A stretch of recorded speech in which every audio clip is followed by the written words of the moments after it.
우리 주님이 우리와 함께 하시는 줄 믿습니다. 우리 찬양대 귀한 찬송 감사합니다. 주님의 날개 그 그늘 아래 거하고 주님의 은혜 안에 거하는 이 시간이 되기를 바랍니다.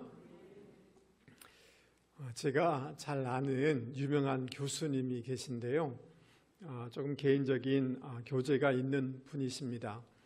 근데 어느 날 제가 전화를 드렸어요. 핸드폰으로. 근데 한 일주일 동안 연락이 안 되는 겁니다. 그래서 나중에 좀 어렵게 연결이 됐는데 교수님 왜 이렇게 연락이 안 됐습니까? 라고 하니까 그 교수님이 이렇게 말씀하시는 거예요. 제가 얼마 동안 병원에 입원해 있었습니다. 라고 얘기를 하는 거예요. 근데 그 말을 듣는데 너무 위로가 되는 거 있잖아요. 누구는 아파서 죽겠는데 저는 위로가 됐어요. 왜냐하면 그분은 모 의과대학의 아주 유명한 교수님이시거든요. 네, 너무 심각하시네. 아니 의과대학 교수님이 아프다고 하니까 위로가 됐어요. 왜냐하면 나는 잘 아프는데 의사 선생님은 의과대 교수님은 전혀 안 아플 거라고 생각했는데 의과대 교수님도 아프더라고요. 그래서 위로가 됐어요. 그분도 아프고 나도 아프고 그럴 수 있구나 이런 생각이 드는 거 있잖아요. 여러분 이해되세요? 예. 그런데 여러분 이런 뿐만 아니라 유명한 연예인이나 또 유명한 운동선수도 잘하다가 어느 때는 슬럼프에 빠졌다라는 이런 말 들어보셨죠? 예, 그 세계적인 선수도 이런 슬럼프에 빠져서 힘들어하는 것을 보게 됩니다. 그러고 보면 성경에도 가만히 보면 위대한 그 신앙의 지도자들도 영적 슬럼프에 빠진 것을 보게 됩니다. 여러분 모세도 그렇고 다윗도 그렇고 엘리야 선지자도 그렇고 영적인 침체에 빠져 힘들어하는 모습을 우리는 성경을 통해서 보게 됩니다. 그렇다면 여러분 우리도 영적인 침체에 빠질 수 있다 없다? 있어요. 누구든지 영적인 침체에 빠질 수가 있는데 중요한 건 요즘 여러분의 마음 상태는 어떠하신 것 같습니까? 나는 영적으로 충만한가? 아니면 좀 어려운가? 침체됐는가? 여러분 스스로 질문을 한번 던져보실 수 있기 바랍니다. 저는 바라건대 오늘 예배 말씀을 통하여서 우리 가운데 이런 영적인 침체들이 조금씩 회복되는 역사가 있기를 주님의 이름으로 축복합니다. 우리가 마음이 힘들고 또 낙심하고 또 영적인 어둠이 있을 때 어떻게 하면 이런 침체에서 벗어날 수 있는지 오늘 성경 말씀을 통하여서 같이 살펴보려고 합니다. 여러분 오늘 사무엘상 19장 8절 말씀을 보십시오. 다윗이 전쟁에 나가서 크게 승리를 얻게 되어집니다. 다윗은 승수장구하는 거예요. 그런데 이런 모습을 보면서 사울의 마음은 편하지가 않습니다. 그에 대해서 시샘하는 마음, 또 한편은 두려운 마음이 있는 거예요. 시기하는 마음, 미워하는 마음이 자기 마음을 계속 파고드는 것입니다. 인간이기 때문에 그럴 수는 있어요. 그렇지 않을까요? 그런데 그것을 계속 유지하고 있으니까 악한 영이 역사하는 거죠. 약점을 파고들어서 사울을 강하게 충동질을 하는 것입니다. 그래서 9절 말씀에 보면 자기 앞에서 수금을 타는 다윗을 향하여서 창을 던져서 죽이려고 하는 것입니다. 겨우 피하여서 다윗은 도망을 가게 되어집니다. 오히려 나라를 위해서 참 큰 일을 좋은 일을 하고 목숨 걸고 귀한 일을 하고 왕을 위해서 애를 쓰는데 자기를 죽이려고 하니 기가 막힌 상황이 자기 앞에 펼쳐지고 있는 것입니다. 여러분 지금 사울 왕의 내적인 상태, 심리적인 상태는 이상심리 상태라고 얘기할 수가 있습니다. 조금 달리 얘기하면 영적인 침체다라고 얘기할 수가 있습니다. 왜 사울 왕이 이러한 우울한 상태, 이상 심리 상태로 빠진 것일까요? 사무엘상 16장 14절 말씀에 보면 이런 말씀을 볼 수가 있습니다. 우리 같이 한번 읽어보겠습니다. 여호와의 영이 사울에게서 떠나고 여호와께서 부리시는 악령이 그를 번뇌하게 한지라. 여호와의 영이, 성령이 떠나자 그 마음에는 중립지대로 있는 게 아니에요.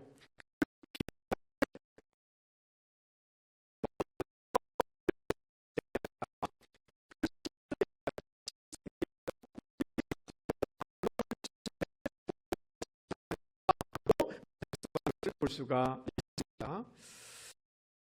여러분, 그러면 왜 사울에게서 하나님의 영, 성령님이 떠나셨을까요?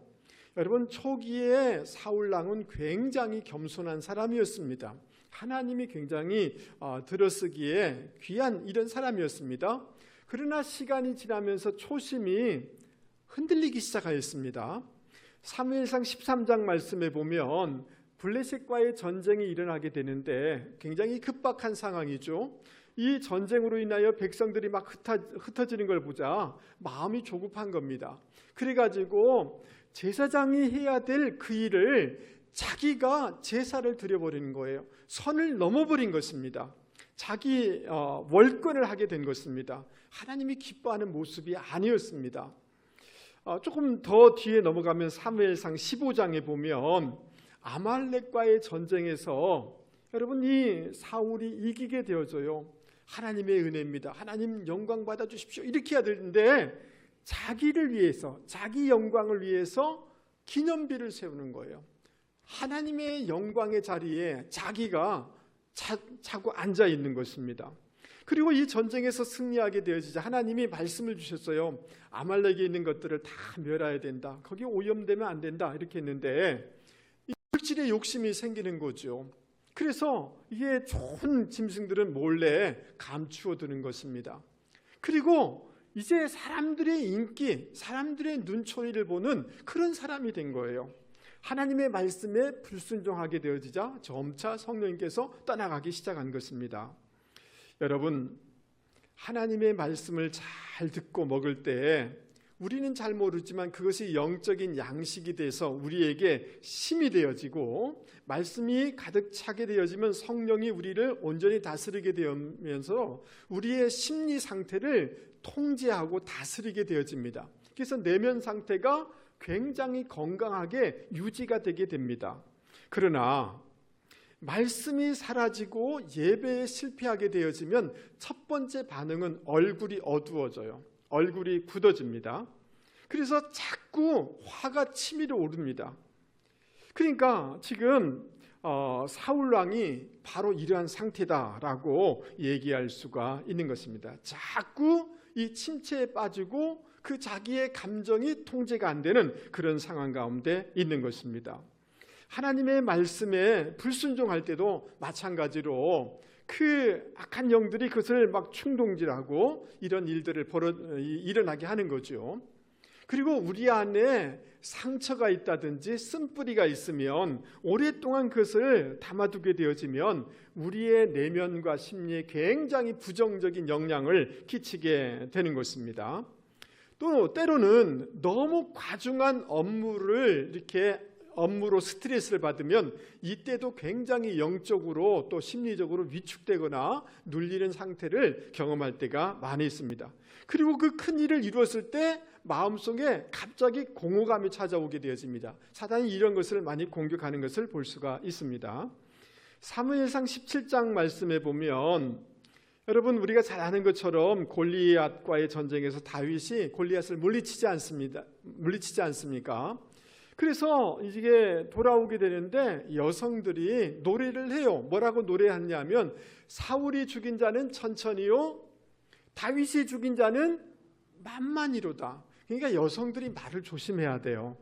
근데 그 말이 사울왕의 그냥 신비에 확 꽂히는 거예요. 뭐라고? 나는 천천히고 다윗은 만만이라고. 그 비교의식, 열등의식이 확 자기를 붙잡으면서 사람이 막 그 심적으로 굉장히 이상해지는 이런 마음이 생긴 것입니다. 사단은 그것을 가만 놔두지 않죠. 그런 마음을 굉장히 계속 충동질합니다. 그래서 18장 10절 말씀에 보면 악한 영이 사울에게 힘있게 내리 덮었다라고 이렇게 말씀하고 있습니다. 그러니까 이러한 과정, 말씀에 순종하지 아니하고 예배에 실패하게 되어지고 그 사람들의 인기를 구하려고 하고 이러다 보니까 이 악한 영, 막 비교의식, 열등의식 이런 것들을 그냥 놔두다 보니까 악한 영이 막 그를 주장하기 시작하는 거죠. 그러니까 심리, 감정, 내면이 통제가 되지 않으면서 분노가 일어나서 지금 창을 다윗에게 던져 죽이려고 하는 것입니다. 여러분, 어떻게 하면 우리도 이런 상태에 이런 이 내적인 상태가 불안정할 때가 있단 말이죠. 어떻게 이러한 것들을 관리해 나갈 수가 있을 것입니까? 문제 속에 왜 그랬는가를 살펴보면 해결점이 있죠. 사울왕은 다른 것이 아니라 말씀의 자리에 없었어요. 무슨 자리에 없었다고요?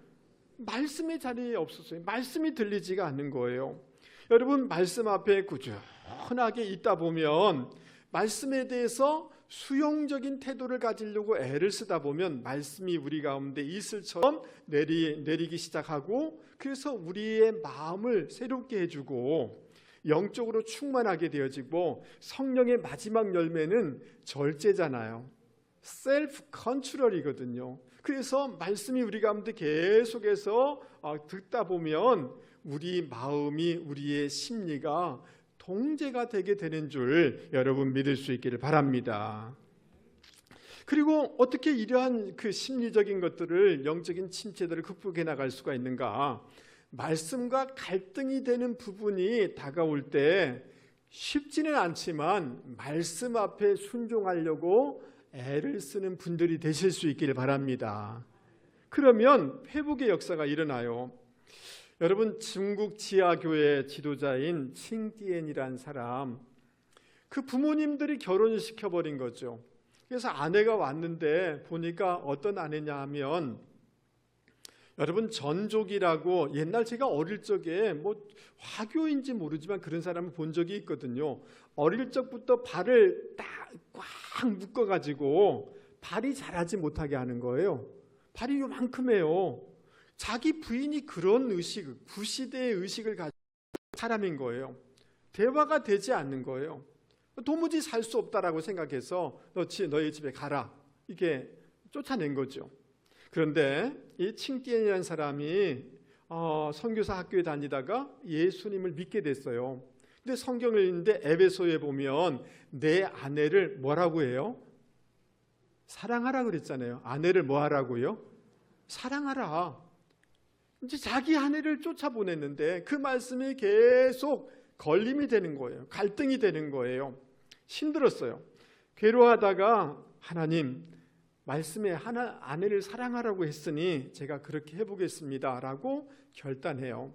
그리고 아내의 친정집 입에 찾아가서 아내에게 정말 진심으로 사과를 합니다. 나를 용서해달라고 그런 얘기를 합니다. 그리고 아내를 집으로 데려오려고 하는데 24km니까 꽤 먼 거리잖아요. 근데 중국 사람들은 아내를 무슨 업고 다닌다 이런 것이 그들의 문화는 그렇지 않는가 봐요.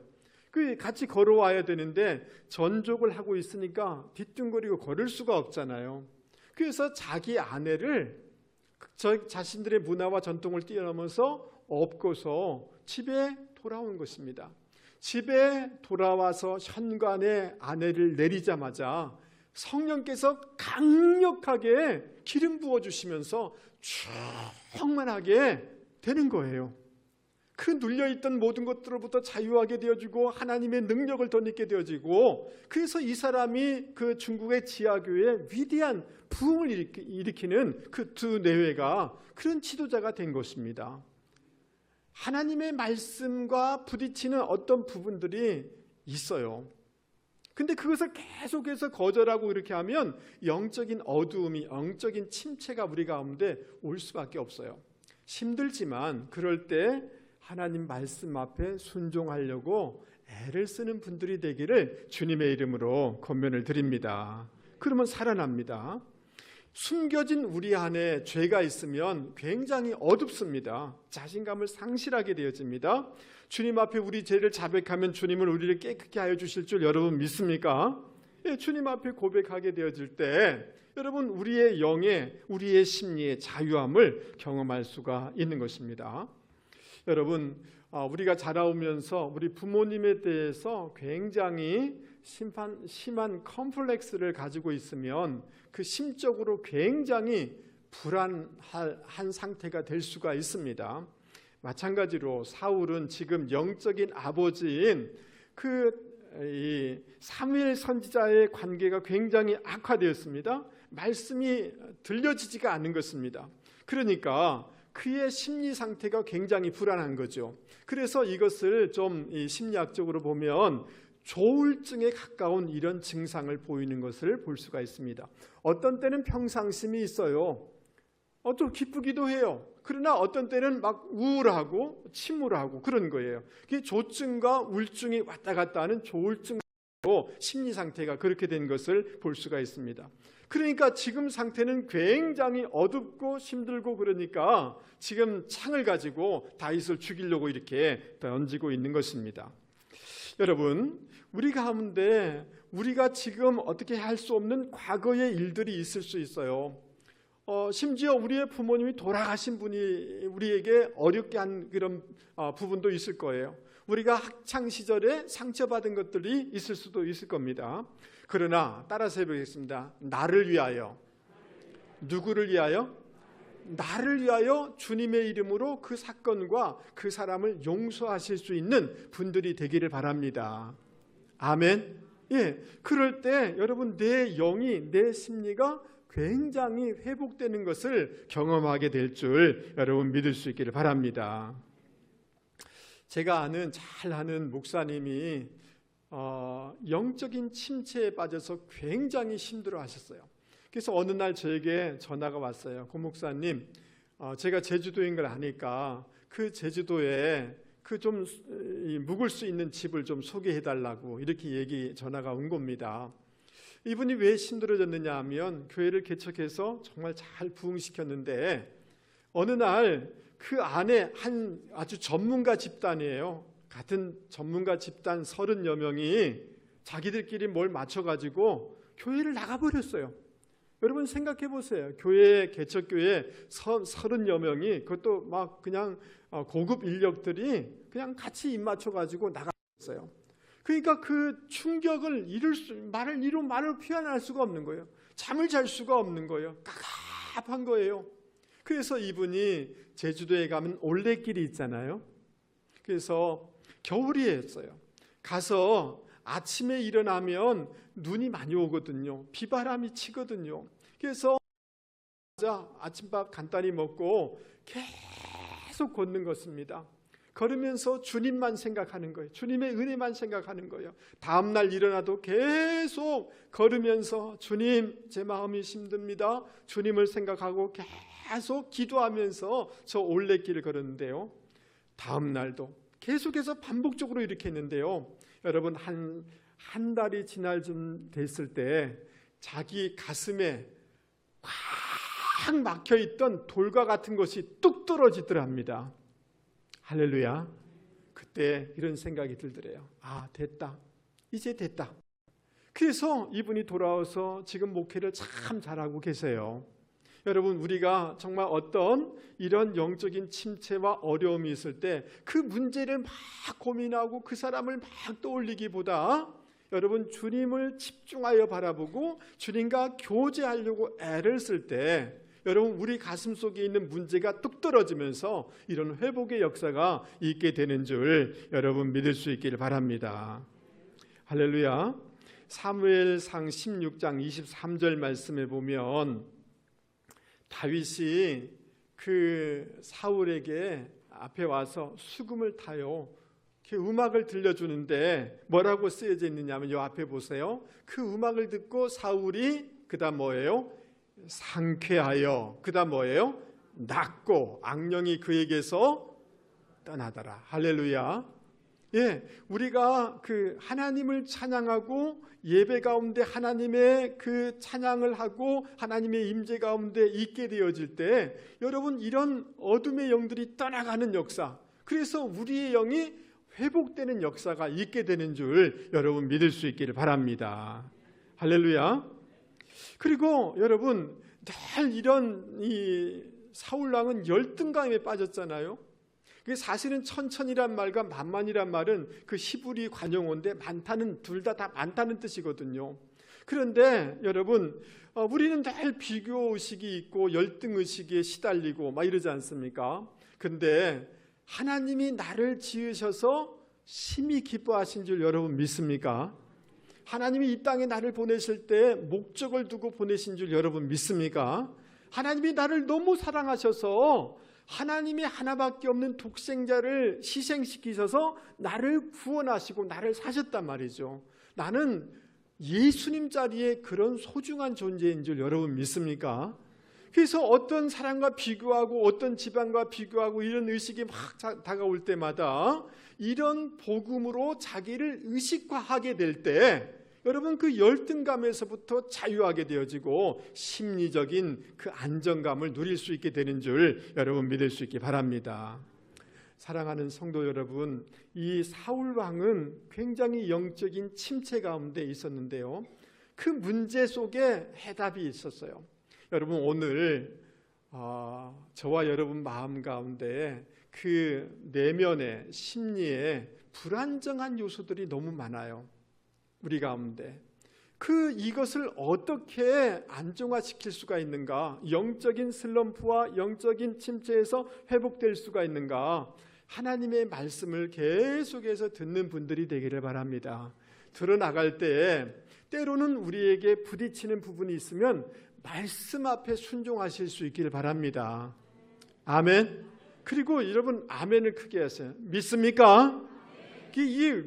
외치세요. 아멘 하시고 소리를 바깥으로 내셔야 돼요. 할렐루야. 그리고 찬송하셔야 돼요. 예배 가운데 찬송, 설교 때 딱 들어와서 설교 끝나면 가버리면 이거는 잘못된 거예요. 찬송 가운데 하나님이 임재하십니다. 예배의 말씀이 어떻게 하든지 뭐 죽든 살든 제일 중요한 것은 말씀이 들려져야 돼요. 안 들려지는 것은 자기 손해예요.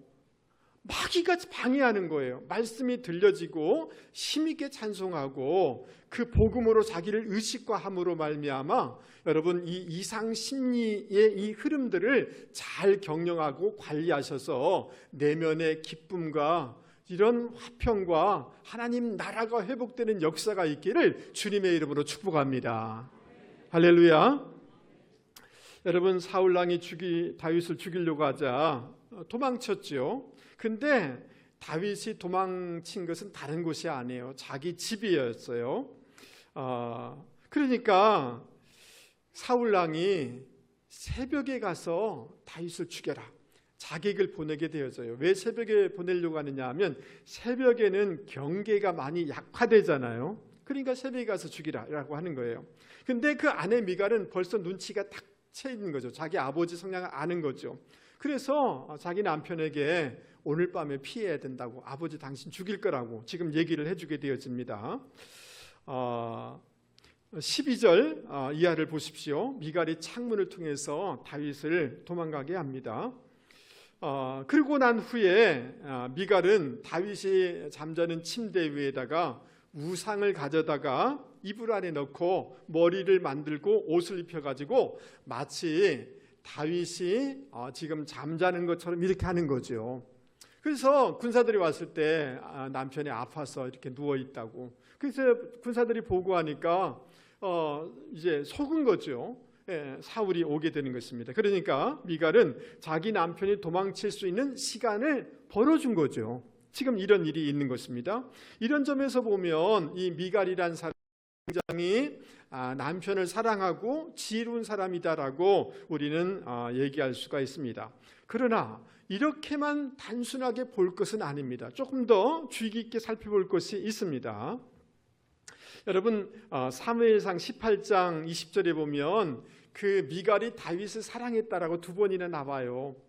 근데 왜 미갈이라는 이 공주가 다윗을 사랑했느냐 하면 골리앗을 무너뜨린 이 얘기를 듣고 굉장히 다윗이 인기가 있고 그 용맹스러움에 반하여서 사랑했어요. 그러니까 신앙적인 이런 차원보다도 그냥 인기와 멋있는 거 보고 그냥 사랑한 것을 볼 수가 있습니다.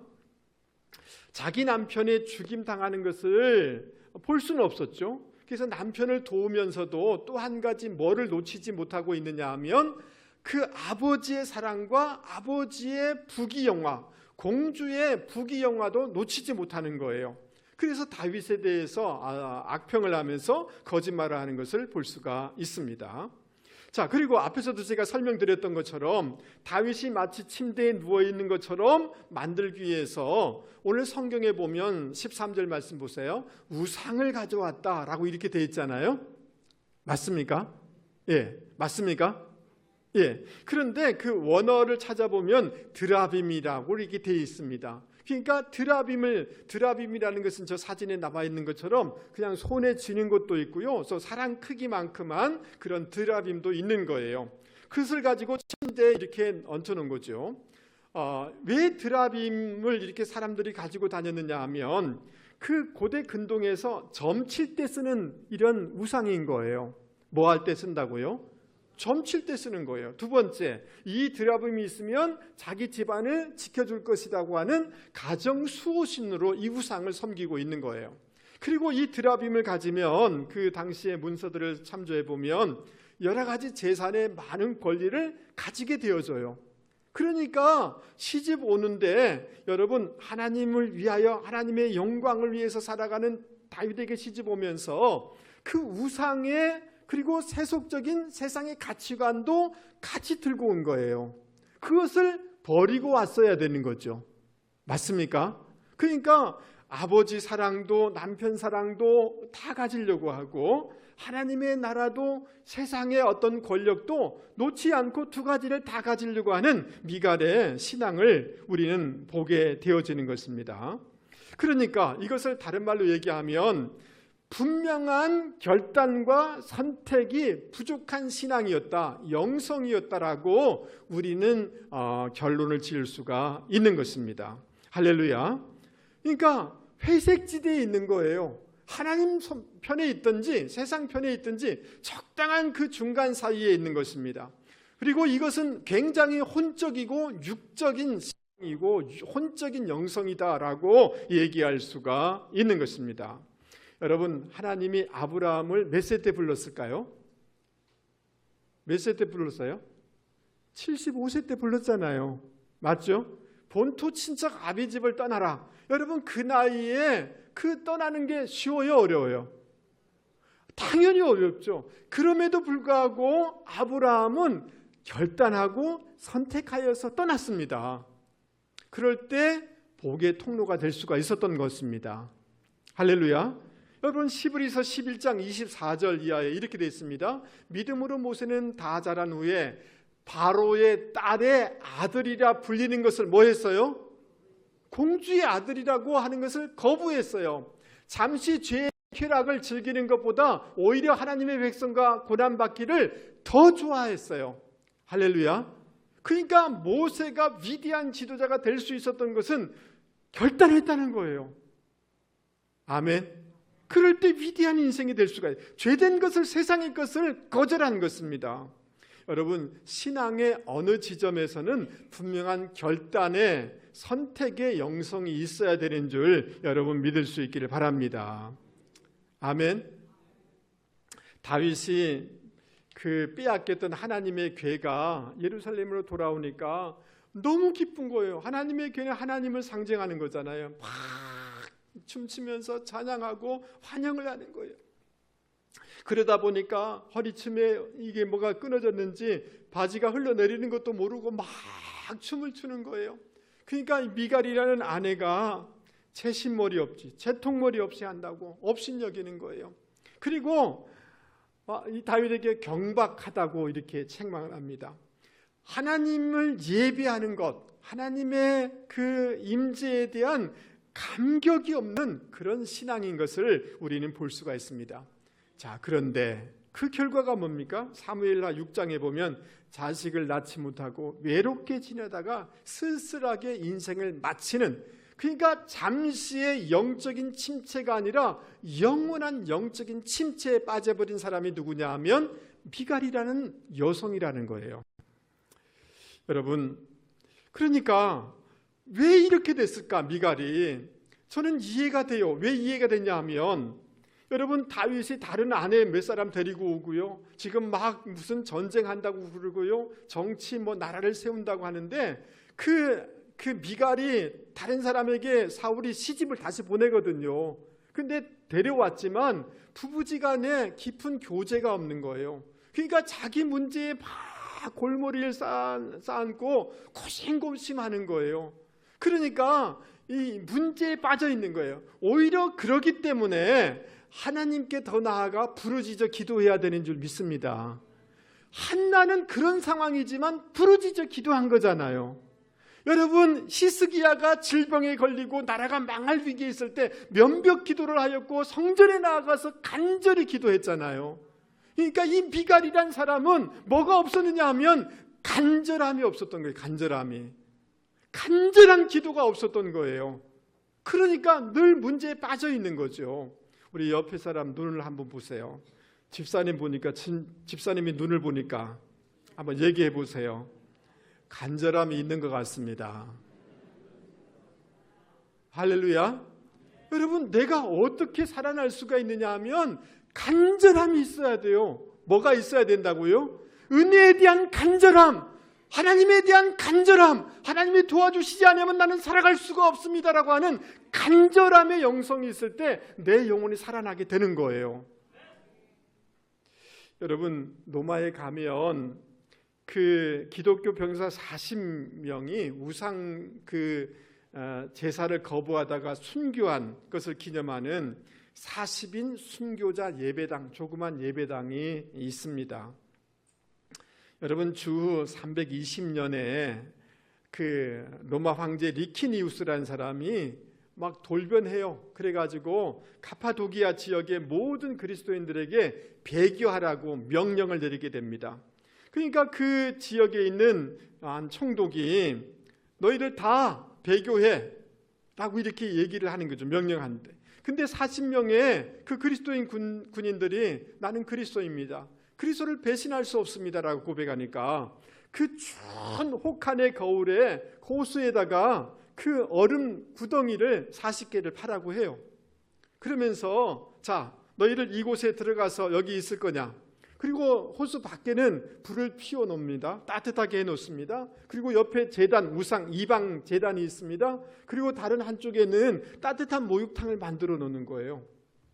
그래서 40명이 그곳에 들어가도록 하는 거죠. 그러니까 총독 생각에는 그냥 옷을 다 벗겨가지고 그 호수에 집어넣었을 때 다 나와서 우상제단에 절을 하고 따뜻한 목욕탕으로 들어갈 것이라고 총독은 생각한 거죠. 그런데 여러분, 이 병사들이 추운 그 겨울에라도 그냥 그 입이 덜덜덜 떨면서 그러면서도 하나님을 찬양하고 주님 앞에 기도하는 거예요. 3일 동안 서로 격려하면서 그것을 이겨내는 거예요. 그런데 한 사람이 그 대오에서 이탈하게 되어집니다. 그래서 나와서 따뜻한 욕탕으로 들어가죠. 저 성화가 바로 저것을 보여주고 있는 것입니다.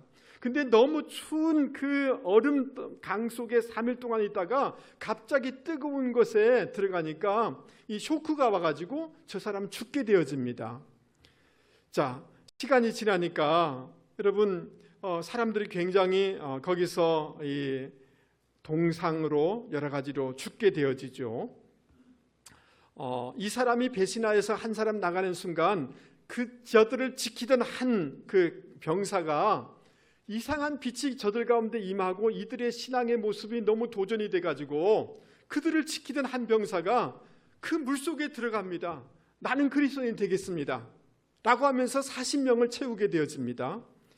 여러분, 이 추운 겨울에 거기 있다가 대부분의 병사들은 죽게 되어집니다. 죽지 않은 사람은, 숨붙어 있는 사람들은 다리를 꺾어가지고 처형시키고 시신을 화형시켜가지고 강에 던져버리게 되어집니다. 이들을 기념하는 교회가 그 노마에 가면 작은 교회가 있어요. 제가 왜 이런 얘기를 하느냐 하면 어느 지점에 와서는 여러분 우리가 결단해야 되는 용기가 있어야 된다는 거예요. 아멘 하시죠? 예수를 믿는 것은 그냥 착한 것만은 아니에요. 여러분, 저나 여러분은 다 인간인지라 연약함이 있지만 우리의 죄된 생활, 우리에게 부정적인 습관, 우리에게 악한 기질, 우리에게 나쁜 어떤 것들이 있다면 우리가 마음속에는 어떤 생각이 있냐면 내가 신앙이 성장하기를 원하고 충만하기를 원하고 이런 마음이 여러분 다 있지 않습니까?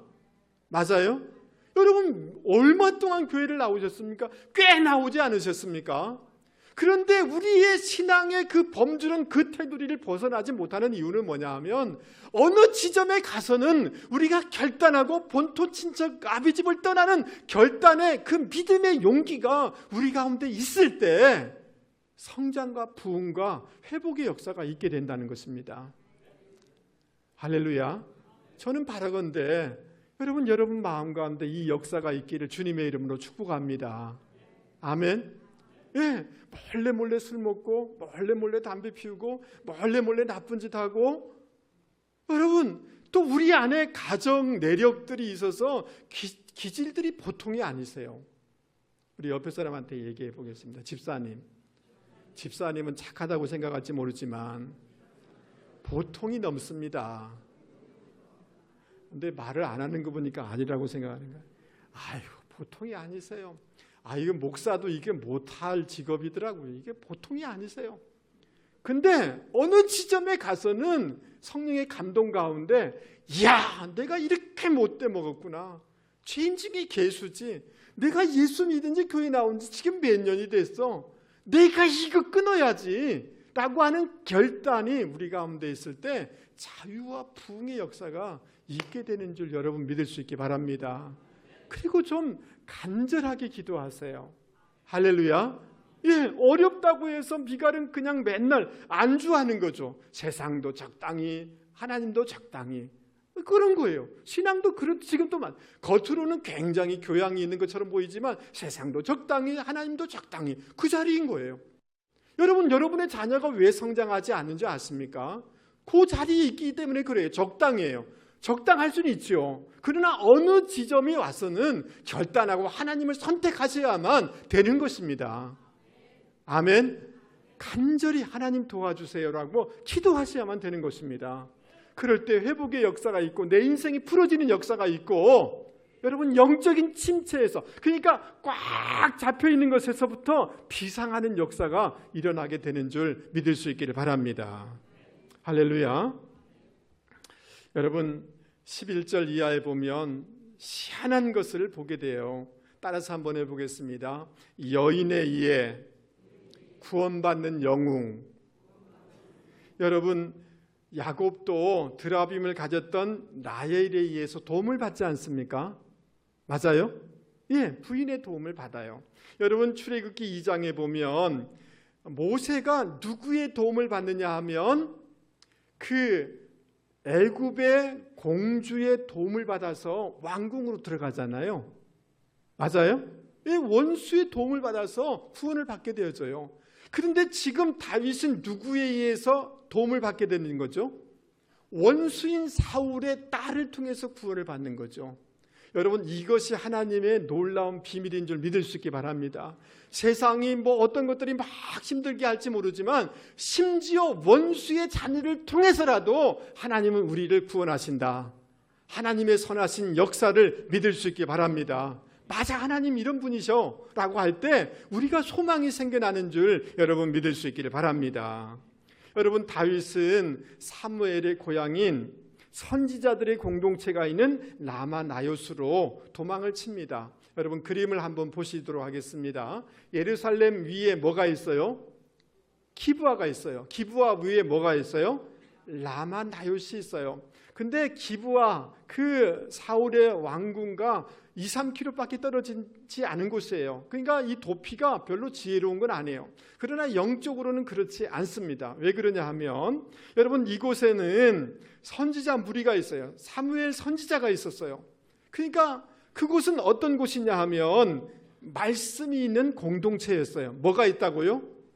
그래서 다윗이 가가지고 선지자님, 사울왕이 나에게 이렇게 저렇게 했어요, 힘들어 죽겠어요 하니까 사무엘 선지자가 왜 이런 고난이 있는 줄 아냐고, 하나님이 너를 귀하게 사용하기를 원하신다고, 그리고 이런 훈련이 있어야지 네 안에 동일한 사울성, 제2의 사울이 되지 않도록 위한 하나님의 훈련이라고 말씀으로 설명해 준 거예요. 할렐루야. 그러니까 말씀으로 왜 나에게 고난이 있는지를 이해가 되니까 다윗은 회복될 수가 있었던 겁니다. 할렐루야. 근데 다윗이 이곳에 나요스에 와 있는 것을 누가 보고를 하니까 사울왕이 병사들을 보내게 되어집니다. 잡아오라고. 그러니까 그들은 막 죽일 마음을 가지고 눈에 도끼를 풀고 이렇게 갔어요. 근데 선지자 무리들이 막 이렇게 찬양하고 예언하고 예배에 감동이 있는데 그것에 오자 성령의 감전이 돼버리는 거예요. 그들도 막 성령에 충만해서 막 예언을 해버리는 거예요. 두 번째, 세 번째 보내도 그 막 성령의 공동체 가운데 들어오니까 그들이 변해버리는 거예요. 안 되겠다, 가야 되겠다. 사울이 왔어요. 근데 성령은 그 사울 왕부터 사울 왕까지도 강력하게 역사해버리는 거죠. 그러니까 너무 뜨거워가지고 막 더워가지고 옷을 발궈벗겨가지고 막 그렇게 막 찬양하고 예언을 누가 하느냐면 사울이 하는 거예요. 그러니까 다윗이 피한 곳은 성령의 임재가 있는 공동체에 온 거예요. 말씀이 있는 공동체에 온 거예요. 할렐루야. 여러분, 이분을 소개하면서 말씀을 좀 정리를 하려고 해요. 김양재 목사님이라는 분이 계신데요. 여러분, 서울대 나와서 장로 집안의 의사 아들과 결혼했어요. 잘했어요, 못했어요? 아니, 대답해 보세요. 말하는 이유는 뭐예요? 시기심이 나서 그러는 거예요? 잘한 거잖아요. 잘 갔다고 얘기하겠죠. 근데 너무나 막 이제 유교적이고 남편은 의사인데요, 말도 안 하고 뭐 사람과 교제도 없는 거예요. 무심하는 거예요. 너무너무 다른 사람들은 좋은 집, 부잣집 시집 갔다고 했는데 힘들어가지고 5년 견디다가 이제 이혼하겠다라고 해서 집에 도망쳐 나온 겁니다. 근데 친정에 왔는데요, 아침에 일어났는데 밥이 넘어가요, 안 넘어가요? 안 넘어가는 거예요. 훌쩍거리고 그러는 거예요. 그러니까 친정 아버지가 뭐라고 하니, 그딴 식으로 하니까 쫓겨났지? 완전히 미치는 거죠. 집에 있을 수도 없는 거예요. 그래서 기도원에 가게 됩니다. 거기서 5년 동안 부잣집 며느리로 살았는데 호텔에 들어갈 돈 한 푼 없이 나온 거예요. 그래서 기도원에 갔는데 선교사님 언니가 같이 가서 금식기도 해주는 거예요. 힘들어하니까 찬송하자, 기도하자, 힘내라, 그러면서 같이 기도해 주는 거예요. 그때 주님을 인격적으로 만나게 되어집니다.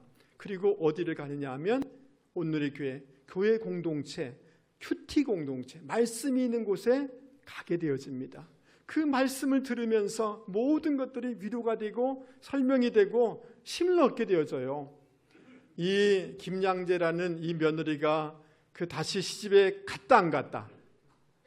말해보세요.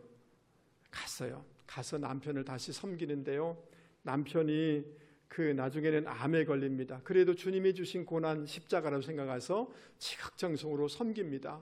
그 완악했던 남편이 변화되어서 부인한테 직접 내가 잘못했다라고 고백하고 하나님 앞에 죄를 회개하고 예수님을 정말 믿음으로 고백하는 역사가 일어나게 되어져요. 할렐루야. 그리고 자기만 이렇게 치료된 것이 아니라 수많은, 정말 입에 담을 수 없는 상처와 어려움을 겪는 사람들을 그 큐티 사역을 통해서 회복하는 이런 사역을 이분은 감당하고 있습니다. 여러분, 제가 뭘 말씀드리려고 하냐면 다윗처럼 두려운 마음이 우리 가운데 있을 수 있을 거예요. 정말 내가 왜 이런 상처를 받아야 되래? 정말 억울한 심령을 가지고 있는 분도 계실 거예요. 또 아니면 군사들처럼 살기를 가지고 미움의 마음을, 사울처럼 그 열등감과 이런 마음을 가지고 있을지도 모르겠어요.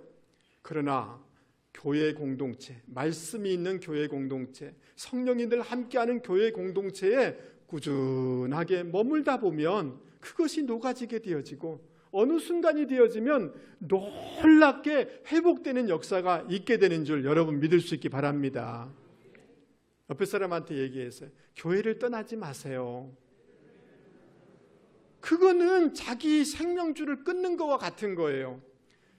늘 말씀을 듣고 성령의 임재 가운데 있다 보면 주님의 은혜와 주님의 복과 주님의 회복의 역사가 반드시 있게 되는 줄 여러분 믿을 수 있기를 바랍니다. 말씀을 마치려고 합니다. 저를 한 번만 보세요. 여러분은 요즘 어떠십니까? 여러분의 얼굴은 좀 어떠신 것 같습니까? 여러분의 심리는 어떠하신 것 같습니까? 말씀으로 찬송으로 나의 불안정한 이 심리를 잘 관리해 나가는 분들이 되기를 주님의 이름으로 권면을 드립니다. 아멘 하시죠? 네, 누구든지 그 심리적인 이런 불안정성이 있을 수 있어요. 그러나 말씀으로 그것을 이겨나가는 분들, 주님께 집중함으로 이겨나가고 관리하는 분들이 되기를 주님의 이름으로 권면을 드립니다. 여러분 어느 지점에 있는 것 같습니까? 적당한 세상과 신앙의 그 지점에서 여러분 결단하기를 주님의 이름으로 권면을 드립니다. 아멘. 죄된 습관을 끊을 수 있기를 바랍니다. 하나님이 원하시는 삶으로 내가 나아갈 거야. 그리고 여러분 기도할 때 대충 하지 마세요. 여러분 돈 있는가 봐요. 좀 많은가 봐요. 괜찮은가 봐요. 옛날에 그렇지 않았잖아요. 하나님 내 좀 살려주세요. 내 시집생활 못하겠어요. 나 너무 힘들어요. 죽을 것 같아요. 라고 하면서 여러분 기도하셔서 여러분 은혜 받으셨잖아요. 여러분 그 간절함을 회복하는 분들이 되기를 주님의 이름으로 권면을 드립니다. 할렐루야. 그리고 여러분 좀 신앙 공동체 안에 말씀이 있고 성령이 늘 있는 신앙 공동체 안에 뿌리를 깊이 내리다 보면 하나님의 열매들을 반드시 거두게 될 줄 믿을 수 있기를 바랍니다. 그래서 저를 한 번만 보시죠. 이번 주부터 시작하여서 영적인 어둠이 떠나가고 영적인 슬럼프가 조금씩 풀어지는 역사가 있기를 주님의 이름으로 축복합니다. 우리 말씀을 생각하면서 368장 같이 부르겠습니다.